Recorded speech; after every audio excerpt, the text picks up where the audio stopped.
Takže já tady budu prezentovat jeden z výstupů probíhajícího projektu CEVOH, který navazuje na nějaké dlouhodobější zkoumání nějaké problematiky ekonomiky odpadového hospodářství na obci, respektive způsobu, jak se to vůbec prezentuje na těch obcích těm jednotlivým obyvatelům, aby ideálně se chovali v souladu s tím, jaké jsou požadavky. Tak, co se týká role komunikace v odpadech, tak minimálně pro mě jako zástupce sociálně vědních oborů to vnímám jako velice významné. Jako v podstatě jedno ze dvou hlavních faktorů toho, jak se daří naplňovat cíle odpadového hospodářství. Tím prvním faktorem dostupnost infrastruktury, vůbec existence infrastruktury na obcích, to jsou ty různé popelnice, sběrné dvory a tak dál. No ale ta druhá věc je, jestli o tom ti obyvatelé ví a následně, jak se chovají, jestli mají ty informace, jestli se chovají v souladu s tím, jak je to odpadové hospodářství v těch obcích nastaveno. Protože, jak určitě všichni víte, odpadové hospodářství v Česku na obcích je ze zákona jejich povinnost to nějakým způsobem nastavit. No a těch obcí máme 6,25 tisíce a každá obec je v tom do určité míry unikátní. Co se týká infrastruktury, tak prostě jako z mého pohledu takové relativně jednoduše kvantifikovatelné, to jsou ty popelnice, které vidíte všude kolem. No ale pak ten druhý faktor, a to je to chování lidí, což je velice různorodé a co může tvořit zásadní rozdíl mezi tím, jakých výsledků se daří v té obci dosahovat. Takže já tam vidím pořád velký prostor pro zlepšení. A teď nevím, jestli se mám dívat tam nebo tam, tady to pořád bliká. A co se týká komunikačních nástrojů, tak existuje celkem široká paleta. Takové ty klasické webové stránky, to má v podstatě každá obec, oficiální informační deska, legislativní povinnost. Každá obec má v určitém minimálním rozsahu publikovat informace. Pak takové ty standardně používané, to jsou různé zpravodaje, využívání sociálních sítí, školy, pokud se to v obci nachází a tak dále. Asi raději budu tam dívat. Tak, dále nástroje specifické pro obce, zase závisí to na konkrétní obci, jaké jsou tam podmínky, jaké jsou tam lidé, jak to tam funguje. Různá neoficiální informační místa, například na zastávce nebo u obchodu, máte místo, kde se ti lidi často vyskytují, často se tam točí, tak proč nevyužít takovýto komunikační kanál. A pak co se týká toho vlastního výzkumu, tak obce v Česku, abych to zase zjednodušil odpadovém hospodářství, mají takové dva hlavní cíle. Snižovat produkci směsného komunálního odpadu a zároveň zvyšovat míru tříděného odpadu. No a ta představa, ta myšlenka je, že čím víc, čím líp, čím kvalitněji se bude tato téma komunikovat s obyvateli, čím víc komunikačních nástrojů se bude využívat, tak by to mělo snad vést k lepším výsledkům v oblasti odpadového hospodářství. To znamená, že ta produkce směsného odpadu bude klesat nebo aspoň nemoc růst a ta míra třídění se bude dál zvyšovat. Takže pak jsme se zeptali, jaké komunikační nástroje se využívají a jaký to má dopad na výsledky v odpadovém hospodářství. No a taky jestli různé komunikační nástroje slouží k nějakým různým účelům a mají různý dopad, různou efektivitu v rámci různých cílových skupin. Tak, co se týká výběru vzorku, tak jak jsem říkal, v Česku je těch obcí velká spousta, takže sbírat ty data od všech obcí, co se týká toho, jakým způsobem komunikují, by bylo celkem náročné. Takže jsme si zvolili metodu náhodné procházky a na základě toho jsme vybrali 225 obcí ze všech krajů, v podstatě všech velikostí do 50 000 obyvatel. Nad 50 000 obyvatel, kam spadají všechny krajská města, na to jsem se už nezaměřoval, protože to už tvoří takové, bych řekl, celkem unikátní systémy, kde už využívají velice širokou paletu komunikačních nástrojů a tam identifikovat nějaké rozdíly na základě toho mi přišlo, že by bylo složité, respektive tam ty rozdíly v tom by se tak moc neprojevily. Velikostní struktura obcí, tady vidíte, ono tady v Česku nás to až tak nepřekvapuje, ale když to prezentují někde v zahraničí, tak tam se diví, jak moc a jak malých těch obcí máme. A tak hold, máme to tak nastavené, s tím musíme dál pracovat. Tak. Co se týká těch komunikačních nástrojů, tak to jsem si rozdělil na takových, myslím, že 9, kolik tam je, 12. 9 je tak jako obvykle využívaných, a tak identifikoval jsem až tak, řekněme, 12 hlavních skupin komunikačních nástrojů. A tady vidíte takové základní výsledky, v jaké míře se které komunikační nástroje využívají v obcích. Takže nějaké aktuality na webu, nebo sociální sítě, nebo místní zpravodaj, to využívají téměř všechny obce. V posledních letech začínají být celkem populární mobilní aplikace, to znamená, že v těch mobilních aplikacích se typicky zrcadlí něco, co se dá na webové stránky nebo na ty sociální sítě a zase ty mobilní aplikace, vždycky nějaká Česká obec nebo mobilní rozhlas, respektive Monipolis, nabízí určité možnosti interakce. Pak někdy se v obcích ještě využívají nějaké zasílání novinek e-mailem nebo SMSky, ale přijde mi, že v posledních letech to začíná být na ústupu. Ale zase závisí to od konkrétní obce. V některých obcích to funguje velice dobře, v jiných obcích to zkusili a lidi na to nějak moc nereagovali. Tištěné letáky, taky mi přijde, že jsou na ústupu, respektive dá se to spojit například s místním periodikem, takže když vydáte nějaký zpravodaj, tak do toho přidáte nějakou takovou přílohu a dá se to pak využít jako další distribuční kanál. Fyzické vývězky, taky občas, obecní rozhlas, to už se taky moc nevyužívá, respektive ono to stojí nějaké peníze a taky ti lidi nebývají vždy doma, ale zase jsou nějaké moderní řešení, že se to dá nahrávat na tu webovou stránku nebo si zavoláte na konkrétní číslo a tam vám to zpětně řeknou, co se v tom obecním rozhlase na té obci řeklo. Tak. A plus ještě nějaké fyzické akce k odpadovému hospodářství, či už Uklidíme Česko, nebo nějaké podobné iniciativy, nebo občas nějaké veřejné rozbory odpadu. To se taky někdy v těch obcích využívá. Zase, když se to dobře podchytí, tak ten výsledek, ten dopad může být celkem významný. Ale chce to nějakou extra aktivitu od těch obcí a ne ve všech, hlavně v těch malých na to mají kapacitu, nebo ochotu, nebo čas. Tak, tohle můžu přeskočit, to už jsem v podstatě řekl u předchozího grafu. Tady mám jeden graf, jenom pro představu, jak se liší množství využívaných komunikačních nástrojů vzhledem k velikosti obce. Existuje tam taková určitá slabá závislost. Čím větší je ta obec, tím víc komunikačních nástrojů se využívá, ale to asi není nic překvapivého. Tak, bych už přešel k nějakému souhrnu těch výsledků. Větší obce, jak jsem říkal, obecně používají těch komunikačních nástrojů víc, ale ten rozdíl není zase až tak velký. Když se podíváme na nejmenších 20% obcí ve vzorku, v průměru 5,1 komunikačních nástrojů. Když se podíváme na 20% největších obcí, v průměru 5,7. Takže jako těch 5-6 nástrojů je takový standard v rámci obcí, nezávisle na tom, jestli to je obec, která má několik set obyvatel, má nějaký 1000 obyvatel nebo několik desítek tisíc obyvatel.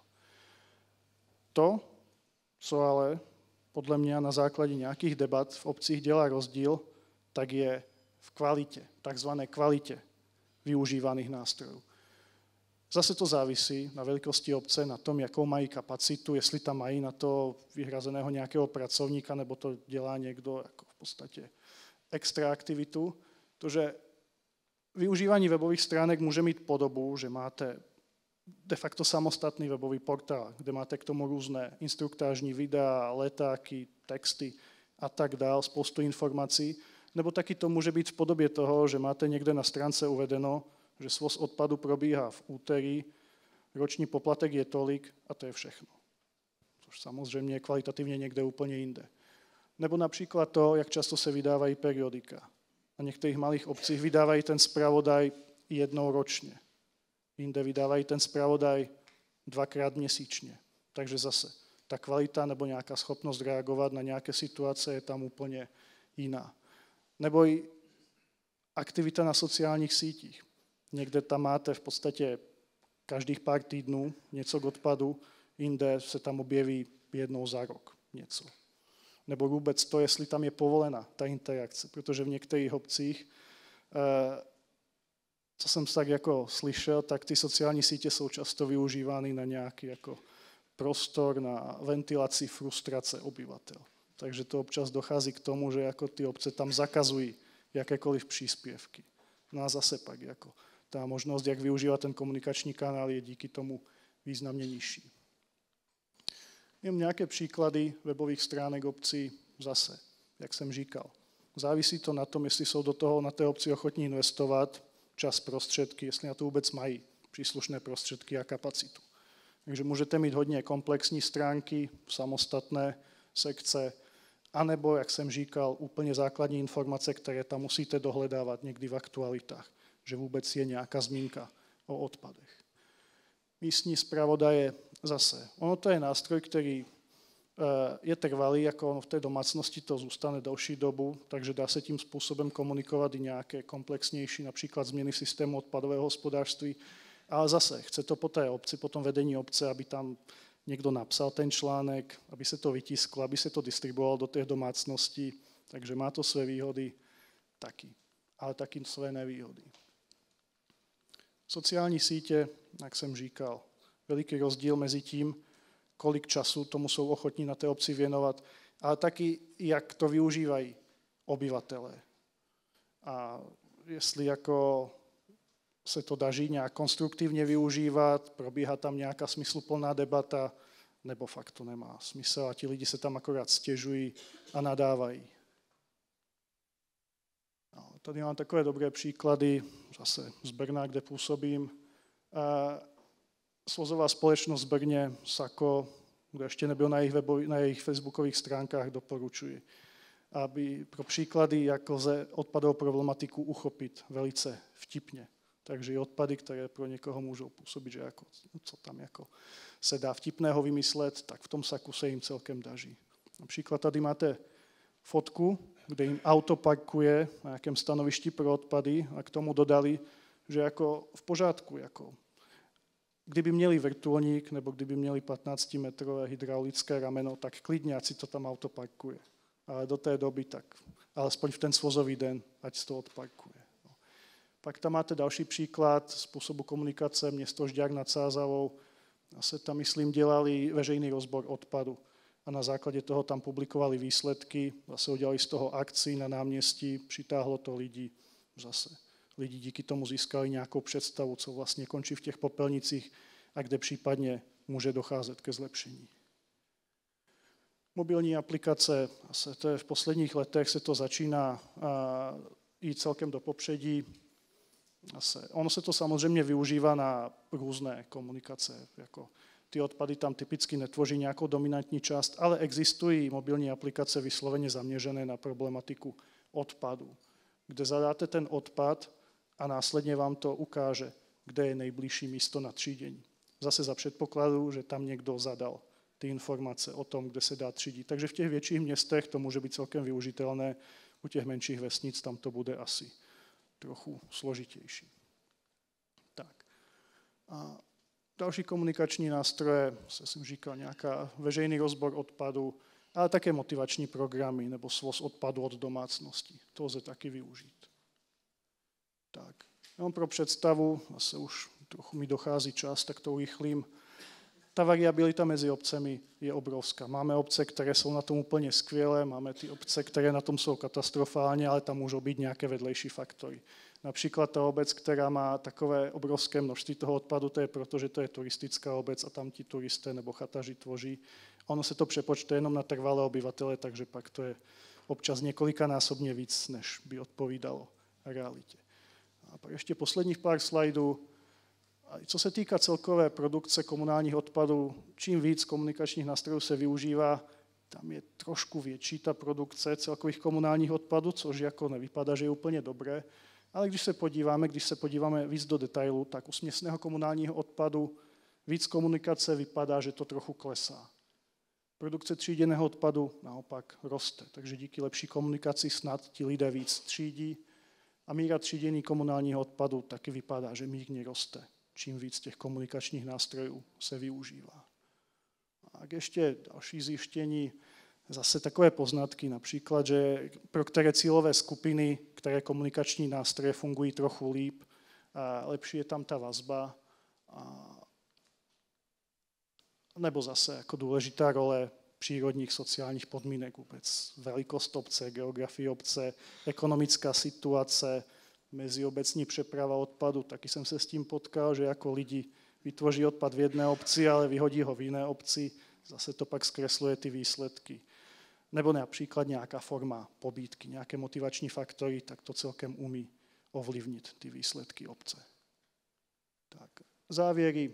Každá obec je jiná, obyvatelé jsou jiní, neexistuje jedno řešení, které by fungovalo ve všech obcích.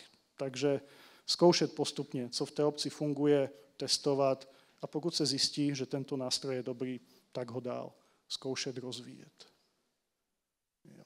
Obvykle platí, čím víc komunikace, tím lepší výsledky, ale ta kvalita je tam možná ještě zásadnější. Existuje tam určitá substituce. Když jeden komunikační kanál funguje velice dobře a jste s tím spokojení, dosahujete díky tomu výsledku, tak asi není nutné nějak na silu to rozšiřovat. Dobrá, tak to by bylo za mě všechno. Děkuji za pozornost a kdyby byly k tomu nějaké dotazy, kontakt na nás najdete. Tak dotazy máme i teď, takže už se objevil jeden dotaz, já ho trošku přebásním. Setkal jste se s obcemi, které používají přístupnou komunikaci, například mají nějaké explicitní pokyny nebo strategii, například s ohledem, já bych řekla, na cílové skupiny, a to ať už se bavíme speciální potřeby cílové skupiny, jako můžou být starší lidé, ne všichni jsou online, ne všichni digitálně. Vy jste to vlastně částečně teď zmínil na tom posledním slajdu, že preferují tištěné věci, což také svědčí o tom vlastně o penetraci jakoby digitálních služeb k této starší skupině. Nebo jestli jste se setkal například, že by měli vypracovanou nějakou strategii komunikace s lidmi třeba se zrakovým nebo sluchovým postižením, nebo možná, jak jste říkal, některé obce možná i jiné jazykové varianty. Setkal jste se během výzkumu s něčím takovým? Co se týká té vzorky, na kterou jsem se díval, tak tam jsou spíš takové menší obce a v těch na to až tolik úplně prostor nebyl, ale měl jsem tam příklad město Uničov a tam máte možnost si tu stránku přeložit do angličtiny. Takže kliknete na jednu ikonku, najednou je všechno anglicky. Takže to je přístupné v cizím jazyce. Pak co se týká starších lidí, tak to mi bylo víckrát zmiňováno, že ty preferují spíš nějaký fyzický zpravodaj, aby měli něco v ruce, aby si to mohli v klidu přečíst. To se standardně zveřejňuje i v nějaké podobě online, jsou tam archivy, takže je to možné zpětně dohledat. Zase můžou si to na těch stránkách, občas jsou ty stránky přizpůsobené, že je tam možnost nějaké zvětšování textu, úpravy nebo i přehrávání textu. Setkal jsem se na stránce jedné obce s tím, že jakoukoliv část textu jsem označil, automaticky mi to řeklo strojovým hlasem, což mě taky jako překvapilo. Cokoliv jsem tam označil, všechno mi to začalo říkat na hlas. Takže existují různé možnosti, ale říkám, závisí to na ochotě, kapacitě obce, jestli na to mají nějaký prostor. Děkuji. A objevila se i druhá otázka. Požádám, víte o nějakých konkrétních digitálních nástrojích, které obce používají? Vy jste to svým způsobem zmínil. Jo, ty mobilní aplikace, jak říkám, jsou takové obecnější, jako je ten Munipolis nebo Česká obec, ale pak jsem tam měl příklady vysloveně aplikací zaměřených na odpady. Zase tam závisí od toho, jestli do té aplikace zadáte ty data, kde jsou ty třídící místa, co se tam třídí, pak se to propojí s mapovými portály a fakt to funguje jak navigace v autě. Zadáte, mám takový odpad, ono si to najde v databázi, ten odpad patří do takové nádoby a pak vás to doslova naviguje k nejbližší třídícímu místu.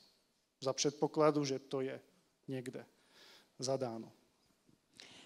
Děkuji moc. Tak to byl Michal Struk z Masarykovy univerzity. Víc otázek nemáme a když tak se s vámi potom ti, kteří by chtěli, spojí během pauzy. Děkuji moc.